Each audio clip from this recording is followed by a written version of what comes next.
Edi Rama dorëzohet nga qytetarët shqiptar, kjo është e padiskutueshme. Ju pat një segment në vetëm pak ditë të dy protestave të organizuara krejt në mënyrë spontane, qoftë nga qytetarët në Vlorë, që njihet si një nga qytetet kryesore të mbështetjes që ka Partia Socialiste sot në Shqipëri, apo qoftë dhe në Durrës ku Partia Socialiste prej më shumë se 2 dekadash drejton bashkinë e qytetit dhe e ka drejtimin e bashkisë. Keni parë protesta masive të qytetarëve të ngritur me të drejtë zotit në mënyrë të padiskutueshme kundër politikave jo vetëm të bashkisë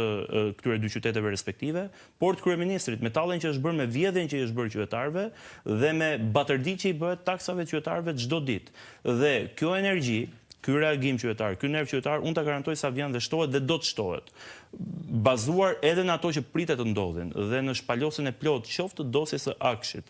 apo të skandaleve tjera që janë lajmet e vërteta të Spakut që mendoj unë do të prodhohen në ditët apo në javët në vijim, dhe ato do të jenë lajmet që kanë të bëjnë me qeverinë, sigurisht shoqëruar këtu me aksionin politik Partisë Demokratike të Opozitës, ku pikësparin e kemi protestën në datë 24 që po jap lajm, nuk do të jetë si protesta e kaluar, nuk do të jetë një protestë e ngjashme me 22 dhjetorin, do të jetë një protestë e një formati mendoj unë krejt ndryshe dhe një qëndrese ndryshe nga 22 dhjetori. Jam i bindur që me protestat e pandalshme të opozitës Partisë Demokratike do të ketë një reagim shumë fort. Këtë terminologji të kursyer, elegante nga ana jote, mund ta marrin që nëse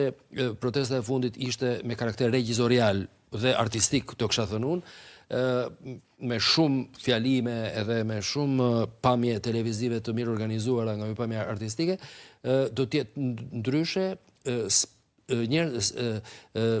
Spin doctors të qeverisjes mund të thonë që ju po përgatiteni për të bërë një protestë të dhunshme, jo? Ne po përgatitemi për t'ju përgjigjur nxehtësisë dhe temperaturës së qytetarëve dhe reagimit të qytetarëve. Kaq e thjeshtë. Se si konsiderohet pastaj është çështje krejt e parëndësishme në raport me qëllimin kryesor që është largimi i këtij kryeministri një orë më parë, duhet kishte ikur me kohë. Domethënë çfarë do duhet ndodhi më shumë në këtë vend, se sa të kuptojë çdo qytetar shqiptar sot e di që ministrat, zyrtarët shkojnë çdo ditë në zyrë për të vjedhur qytetarët. E ke tashmë me fakte, me video, me prova, me dokumenta, me skandale, me afera, dhe ke një kryeministër që për çdo zyrtar, për çdo ministër, zëvendësin e tij, zëvendës kryeministrën, bashkëpunëtorët e tij më të afërt thotë unë nuk e di. Përgjegjësia është individuale, unë nuk e di këta hajnë fiqe kumbla prapa kurrizit tim, dhe është po ky kryeministër që i ka zgjedhur me dorën e tij të gjithë këta individ një nga një dhe i ka vendosur këto pozicione. Dhe nuk mban asnjë përgjegjësi. Dhe jam i bindur që me rritjen e temperaturave në ditët në vijim, edhe temperaturave politike, por mbi gjitha dhe reagimit qytetarëve, do të kemi një revolt shumë të fortë dhe do të kemi një reagim